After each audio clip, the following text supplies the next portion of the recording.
Today we're making chicken katsu curry, a Japanese staple both in and out of Japan. And I want to show you my favorite version of this dish, which uses a thick cut instead of the thin chicken breast or chicken thighs you will normally see. This would give us an incredibly crispy outside and very moist and tender flesh inside, so you could taste the wonderful crust as well as the chicken. Let's do it. Very simple. Just like our pork katsu recipe last Monday, we have the holy trinity of Japanese katsu: the flour, the egg, and the panko.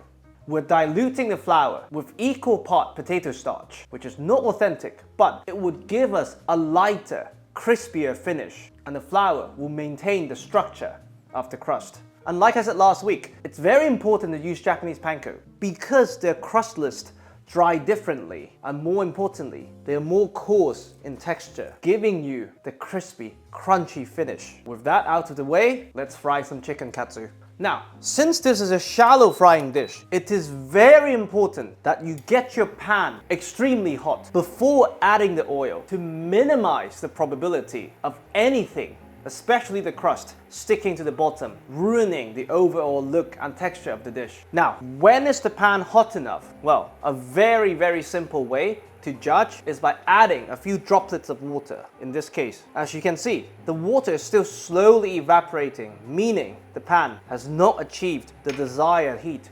Now, as you can see, the water droplets are almost dancing in the pan. That's when the pan is ready. We add a very generous amount of neutral high smoke point oil for deep frying. I like to use sunflower oil, mostly out of cost consideration. And we want the oil to get to 170 degrees Celsius. Now, while that's happening, let's talk about seasoning. If you're using chicken breast for this recipe, I highly recommend that you salt it the night before so that the salt would have the time to break down the protein fibers, making it much easier for this to remain juicy. If you're using chicken thighs or pork loins, less important. But for the purpose of demonstration, we'll season the chicken now.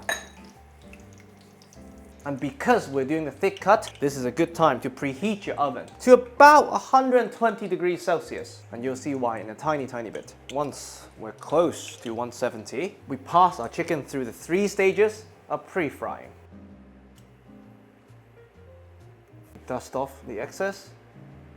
Whole egg. Finally, panko.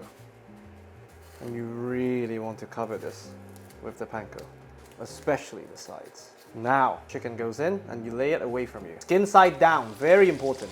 And because of the size of the chicken breast, it will cool down the oil immediately. So we adjust the heat to try to bring it back to around 170. And as you can see, because we went through the extra step of heating up the pan, this is already non-stick. With the help of the oven, the objective of the exercise here is very simple. We want golden brown color to render the fat out from the skin and crisp up the skin slightly as well. And since this is thick cut, if you're only doing 1 or 2 portions, we can help the other side get started.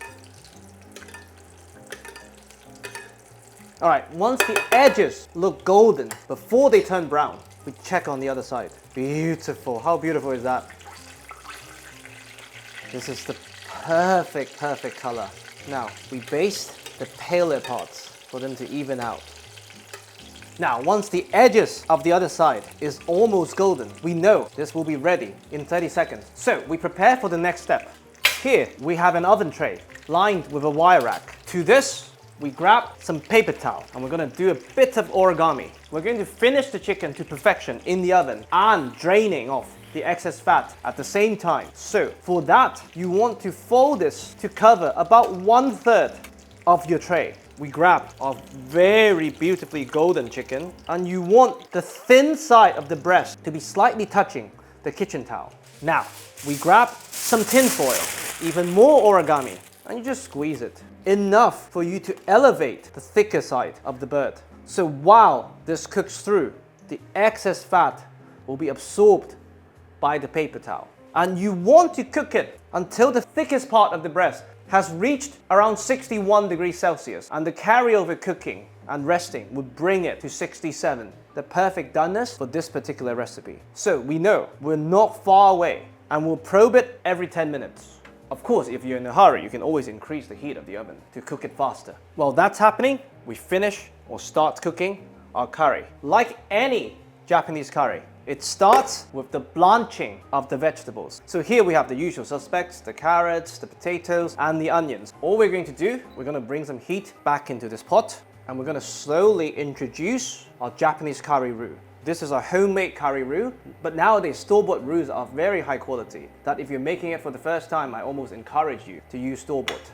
And we work in our roux slowly. You add and you taste until you're satisfied with both the flavors and the thickness of the sauce. And Japanese curries are by definition very, very, very thick. If you want less of a workout, you can always do it through a sieve or do it with a bit of liquid on the side. We just have time because we're waiting for the chicken to cook. Another reason why the Japanese like to add the roux at the end is because they want to preserve the thickening capabilities of the brown roux. The longer you cook the roux in liquid, the less powerful the starch granules become. So that's why in gumbo cooking, there are always two schools of thoughts in terms of when you introduce the dark roux.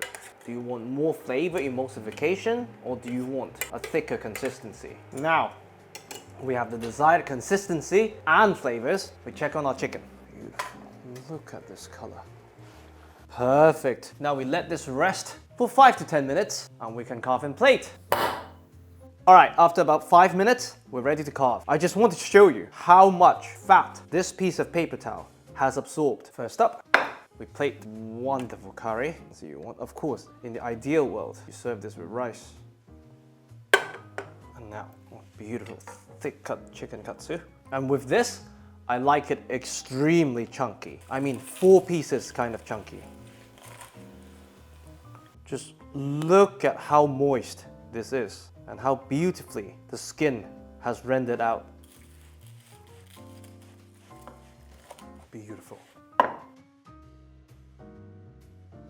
Fan them out slightly just to show off the wonderful doneness. And that's it. This is thick cut chicken katsu curry.